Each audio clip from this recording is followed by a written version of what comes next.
It's a special election in New York to fill the seat in Congress vacated by disgraced politician, Democrat Anthony Weiner. But for voters, it's much more than that, say political analysts like Henry Sheinkopf. They're not happy about the economy, they're not happy with Obama, they're not happy about Israel, and they will show how they feel today. After voting Tuesday, the Republican candidate, Bob Turner, said he was counting on those votes. It's true. It wasn't planned that way, but this is the only contested national election on a federal level. So it is, in a way, a referendum on President Obama's policies. This district is a blue-collar Catholic and Jewish area of Queens and Brooklyn, traditionally a Democratic stronghold.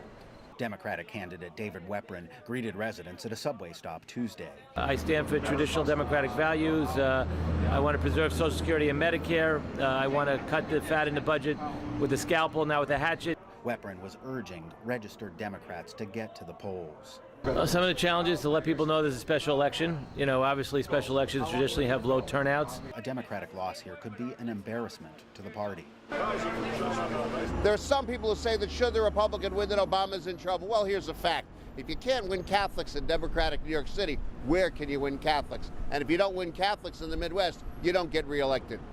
The Republican candidate could also get a boost because Orthodox Jews in this district don't like Obama's relationship with Israel. They don't trust the president. They haven't forgiven him yet for what they perceive as a slight to Benjamin Netanyahu, the prime minister of Israel, when he came here. And they're not happy about talking about the 67 lines. And they're going to show their displeasure.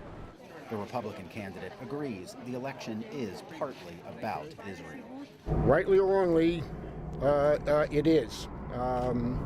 This president has been less friendly than any president in memory.